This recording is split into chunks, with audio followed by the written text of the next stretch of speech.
এবার একসাথে হানিমুনেতে মিলেমিশে হয়ে গেল পারুল ও রায়ান। আমরা এমনটাই দেখতে পারব আজকের পর্বে। চলুন বিস্তারিত জেনে নেই। গল্পের শুরুতেই দেখা যায় পারুল গভীর চিন্তায় ডুবে আছে। কোর্টে যা দেখেছে তাতে যেন আর সন্দেহের অবকাশ নেই, মনে হচ্ছে সত্যিই হানিমুনে যেতে হবে। বিষয়টা ভাবতেই তার মাথা গরম হয়ে যাচ্ছে। এদিকে মৌসুমী দূর থেকে দেখে পরিতোষ আর ব্রততী একসঙ্গে বসে চা খাচ্ছে। সে অবাক হয়ে খবর দিতে যায়। ওদিকে পারুল রায়ানকে বলে উঠল, কে বলেছে আমি হানিমুনে তোর সঙ্গে যেতে পারব না? আসলে এমনিতেই তোর সঙ্গে একঘরে রাত কাটাতে গিয়ে আমার প্রাণ ওষ্ঠাগত। তার ওপর আবার হানিমুন, হাওয়া বদল। মাথা খারাপ নাকি? তোর তো নতুন জায়গায় ঘোরার খুব শখ। সুন্দর সুন্দর জায়গায় গিয়ে ছবি তুলবি, এসব আমি সহ্য করতে পারব না। তার চেয়ে চল আমরা দুজন একসঙ্গে এর বিরুদ্ধে দাঁড়াই।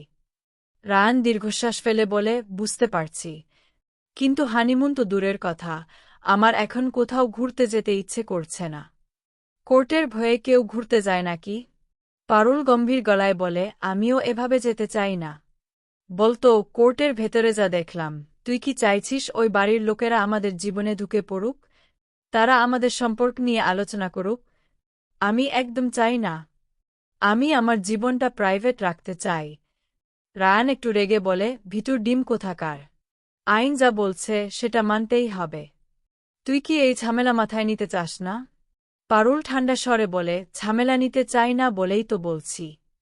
দীপার সঙ্গে হানিমুনে যাওয়ার আমার কোনো শখ নেই, কিন্তু অকারণে ঝামেলায় জড়ানোরও ইচ্ছে নেই। তুই কি চাস সেটা ঠিক কর। তুই যদি না যেতে চাস তাহলে যাব না। আর যদি যেতে চাস, তুই যা করার কর। আমি চললাম। এই বলে সে রেগে বেরিয়ে যায়। বাইরে গিয়ে দেখে অটো পাওয়া যাচ্ছে না। বাধ্য হয়ে শেষমেশ শুকুরের বাইকে উঠে পড়ে। রায়ান দূর থেকে দাঁড়িয়ে সবটা দেখে মনে হয় ঝড়টা এখনও থামেনি, বরং শুরু হলো মাত্র। অপরদিকে দূর থেকে মৌসুমী আর টগর দেখছে পরিতোষ আর ব্রতী চায়ের দোকানে বসে গল্পে মশগুল। মৌসুমী বিরক্ত গলায় বলে, দেখেছিস, জজ সাহেবের সঙ্গে বেশ জমে উঠেছে। আর আমার বর চায়ের দোকানের পাশেই বসে আছে, একটু আড়ালও নেই যে গিয়ে দুটো কথা শুনে আসব। ওদিকে ব্রতী চাওয়ালাকে বলে, দুটো চা দাও। আর শোনো, উনি যে চা খেতে ভালোবাসেন সেটা দিও। পরিতোষ একটু ইতস্তত করে বলে, তুমি জানো আমি কি চা খেতে ভালোবাসি? ব্রতী হেসে বলে, আমি সব জানি। দুজনের গল্প যেন থামতেই চাইছে না। টগর ফিসফিস করে বলে, দেখছি ম্যাডামের সঙ্গে গল্প শেষই হচ্ছে না। এমন কি গল্প করছে? মনে হচ্ছে কলেজ ক্যান্টিনে বসে আছে। মৌসুমী চোখ ছোট করে বলে, দাঁড়া, এখনই মজা দেখাচ্ছি। ছবি তুলে সরাসরি জেলে পাঠিয়ে দেব। এই বলে এগোতেই হঠাৎ পরিতোষ চমকে উঠে দাঁড়ায়। হাতে থাকা গরম চা ছিটকে পড়ে তার হাতে। মৌসুমী গিয়ে চিৎকার করে বলে, তোমার কি অবস্থা? এখানে বসে অন্য মহিলার সঙ্গে আড্ডা দিচ্ছ? চলো আমার সঙ্গে বাড়ি চলো। পরিতোষ কিংকর্তব্যে বিমু, আরে বাবা তুমি কি বলছ? উনি কি আমার ইয়ার দোস্ত নাকি যে আড্ডা দেব? আমি তো রায়ান আর পারুলের ডিভোর্সের ব্যাপারে একটু আলোচনা করছিলাম। তারপর ব্রতির দিকে ঘুরে নিচু গলায় বলে, ম্যাডাম, তাহলে হানিমুনের ব্যাপারটা আমরা পরে কথা বলছি।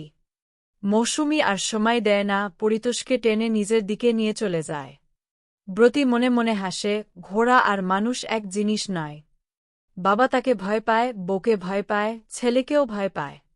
তবে বৌমাটাকে আমার বেশ পছন্দ হয়েছে।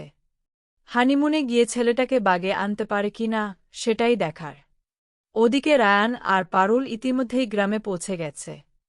তারা এক সুন্দর গেস্ট হাউসে ওঠে, শান্ত, সবুজে ঘেরা জায়গা।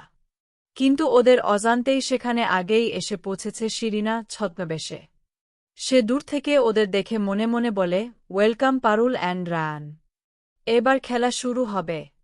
ভাগ্যিস কালই খবরটা পেয়েছিলাম যে ওরা এখানে আসছে। না হলে এত সুন্দর প্ল্যানটা মিস হয়ে যেত। গেস্ট হাউসের নির্জনতা যেন হঠাৎ আরও রহস্যময় হয়ে ওঠে। এস ঠান্ডা হাসি হেসে বল, সব ঠিক করা আছে, আজ বিকেলেই আমার লোকেরা এসে যাবে, আর কাল সকালে খবরের কাগজে বড় হেডলাইন হবে, কলকাতার এক দম্পতির রহস্যমৃত্যু, পারুল চক্রবর্তী আর রায়ান বসুর নাম ছাপা হবে সবার আগে। কথাটা শুনে তার সঙ্গী উত্তেজনায় বলে, আমি আর অপেক্ষা করতে পারছি না এই নিউজটা দেখার জন্য।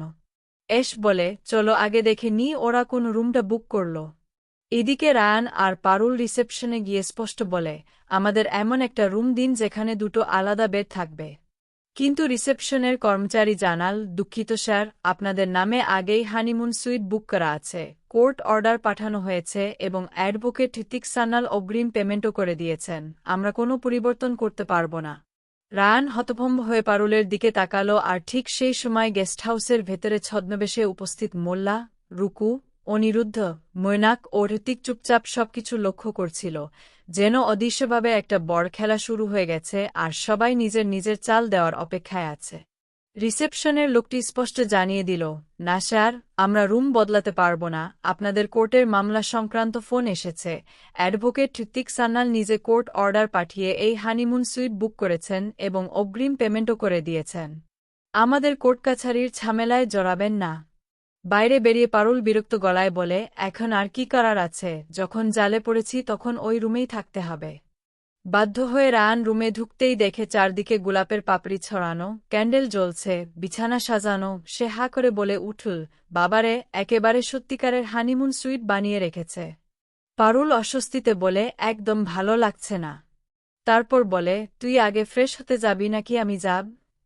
রায়ান বলে, তুই যা। কিন্তু পারুল বাথরুমের দরজার কাছে গিয়ে দেখে সেটি পুরো ট্রান্সপারেন্ট, সঙ্গে সঙ্গে চিৎকার করে ওঠে, আমি এখানে কোনো মতেই থাকতে পারব না, এই বাথরুমও ব্যবহার করব না।